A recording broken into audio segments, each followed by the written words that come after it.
So that has put us in a pickle because Cara broke her pelvis bone. Yeah, my pelvis ramus, if you're a Ramus science pelvis person. bone. So Yeah. that was almost 4 weeks. I was thinking it was closer to 5, but almost 4 weeks. And we're home. Yeah. Hi, we're James and Cara, and this is Kerouacs Cruising. We are two ordinary people exploring what it means to build a life that feels true, day by day, from one campfire to the next. This is our adventure, and we're glad you're part of it. Good morning. We've been, life has been happening at rapid speed. Yeah. So we have enjoyed our time in Bullhead, now in Parker, and Lake Havasu. And we went to Parker. You know, there's some cool stuff in Parker, but we were trying to make money, and we just weren't making any money doing DoorDash in Parker. So we tried DoorDash in Lake Havasu. And we actually figured out, and we didn't think so at first, but we were actually parked closer to Havasu than we were Parker. We were parked closer to Parker Strip, which is north of Parker. But it was way closer to get to Havasu anyhow from where we were camped. So it was actually a better deal for us, really. And we had our own little peninsula of a camp spot. And you'll see that, right? Yeah, we talked about it last episode. Okay. Yeah, it's hard to remember. It's been a while. Sorry, you guys. There's a lot to throw at you all at once. So one of the things I liked about Lake Havasu is, so we were DoorDashing Lake Havasu. We moved the camper. We stayed in 2 different spots. And one of the things I liked about Lake Havasu is the access to the river or the lake. There's a lot of places that you can go, especially without dogs. You can go and just jump in the water, and a long walks on the beach you can go. Yeah. And then there's still a lot that we found that we could bring the dogs. Mm-hmm. And that they we had could. A couple of dog parks. They had normal city parks that were beautiful. Lots of big, beautiful trees. Lots of beautiful grass. Very well kept. There's lots of and tons of hiking trails all around.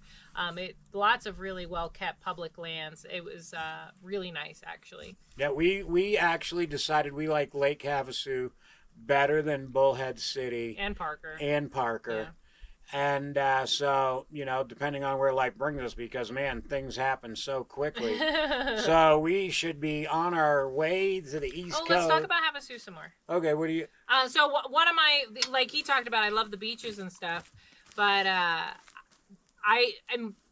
we talked about it in the past, but I think one of the best things or greatest things about DoorDashing in a town is getting to learn the town.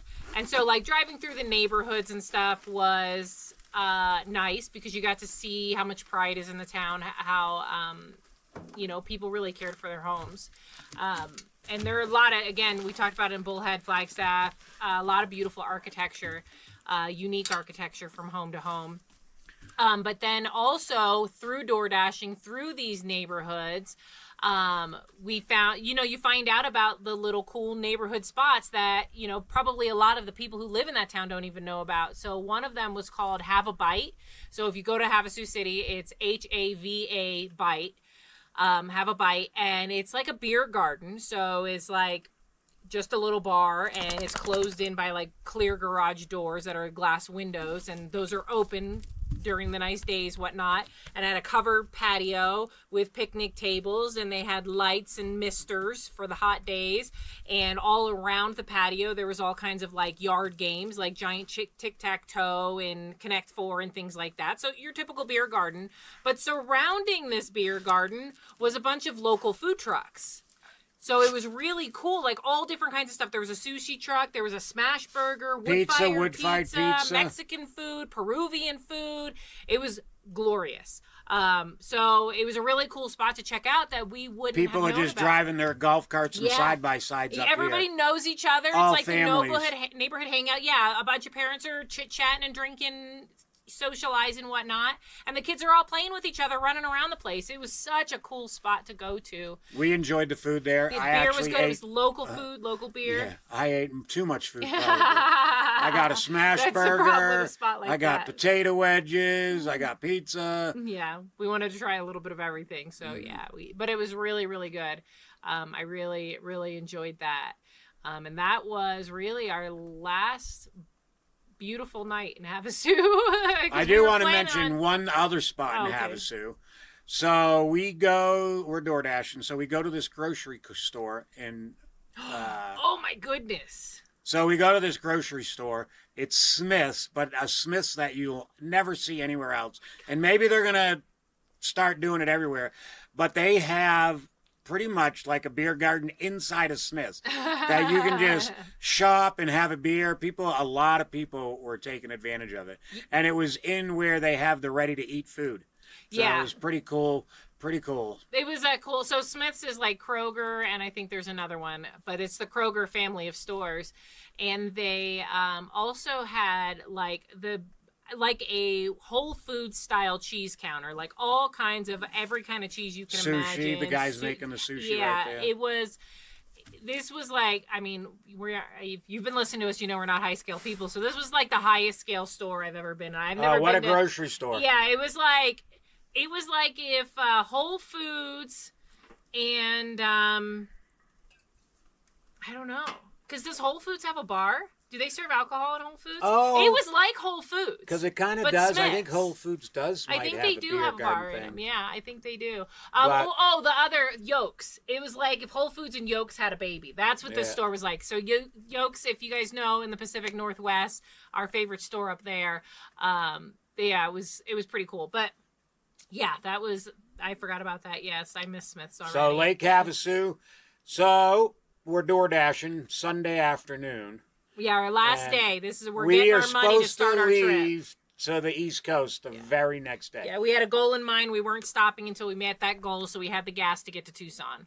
Yeah, and then to Texas. Yep. So anyways, we're door dashing.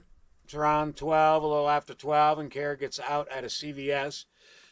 I drive around to pick her up, the parking lot, and as she's getting in, a guy backs out of a parking area and buffs her. Yeah, backed into me and squished me between our truck and his car. Oh, man, the truck you almost can see. I could show you the dent, but she put a dent and dented both vehicles with her butt. Yeah. So that has put us in a pickle because Cara broke her pelvis bone. Yeah, my pelvis ramus, if you're a science pelvis person. bone, so... yeah. That was almost 4 weeks. I was thinking it was closer to 5, but almost 4 weeks. And we're home. Yeah. Yep. We, for my recovery, we weren't sure what it was going to entail, how long it was going to take to heal. It took a while to be able to get in with an orthopedic specialist to know. You know, the emergency room said it did need surgery, but the emergency room, I don't even think I told James this, the emergency room doctor told me the radiologist at first didn't find the break on the CT scan. And the emergency room doctor was like, but there's something wrong with her. So he looked and found it. And so I wasn't confident that I'd gotten a proper diagnosis, that it's displaced. So it doesn't need any surgery. It doesn't need any cast or anything crazy like that. Just has been weight bearing is tolerated.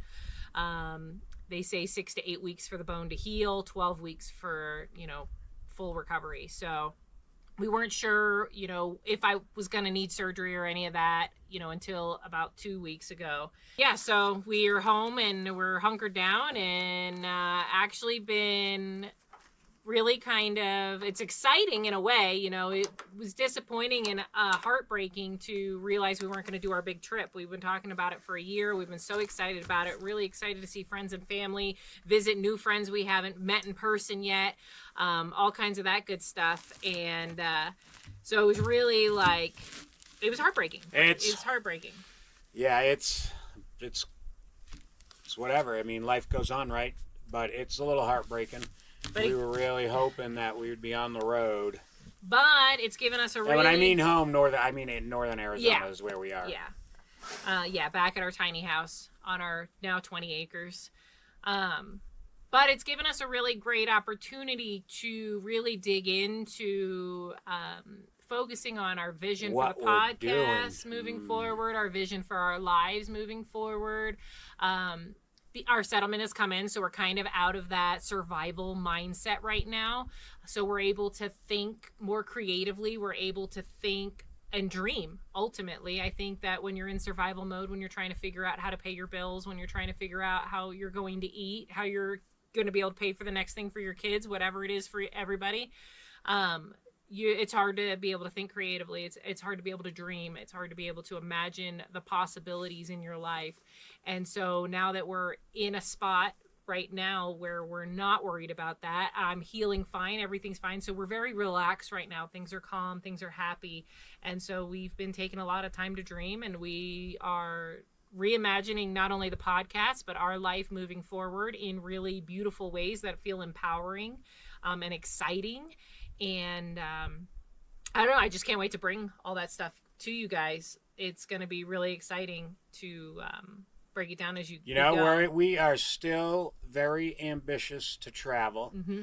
And what we're trying to figure out life with traveling and having meaning for work. Or not meaning for work, but meaning for life, I guess. Yeah, I think a little bit of that for sure. Yeah, I think, but meaningful work, I think, is part of it. Like a project that we're working on that has direction, I think, because the podcast has been, and I've loved it for that. I think it's been a gift for us. Mm-hmm. It's been us just turning on the camera and blabbing back and forth about whatever's going on in our life. And I don't mean blabbing in a bad way, but just, the words just fall out. We're trying to record life. Yeah. And we're trying to document our life. Yeah. Yeah, we're trying to figure out life in a non-traditional way. Yes, absolutely. But we didn't have a plan for where this was ultimately going. Like, our hope was we're just going to flop it up there on the internet and we're going to monetize some way or another, whether we get sponsorships or somebody wants to sponsor our commercials, whatever that's called, whatever it is, do partnerships, whatever it is that came out of it. We were hoping that was just going to naturally happen if we just kept recording, if we just kept putting in the work in that way, that something was going to come to us. And I think that both of us are being called to feel like we have more fulfilling things to do, and we just couldn't do those until that happened, was our mindset before.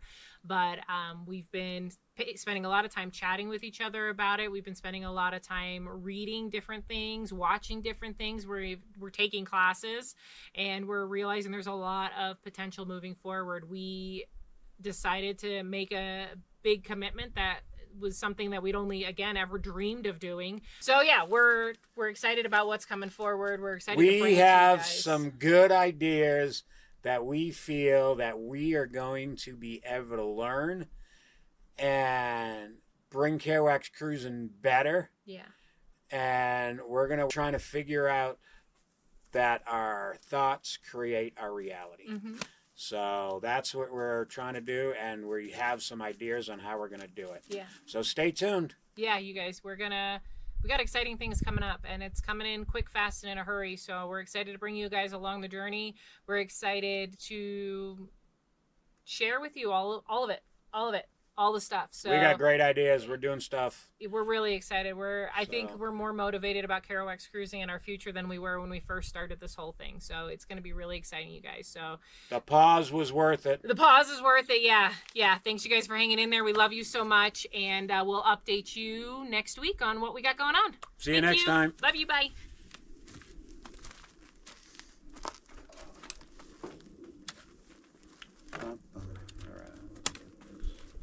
Yeah, you guys are just thinking you're eating our food.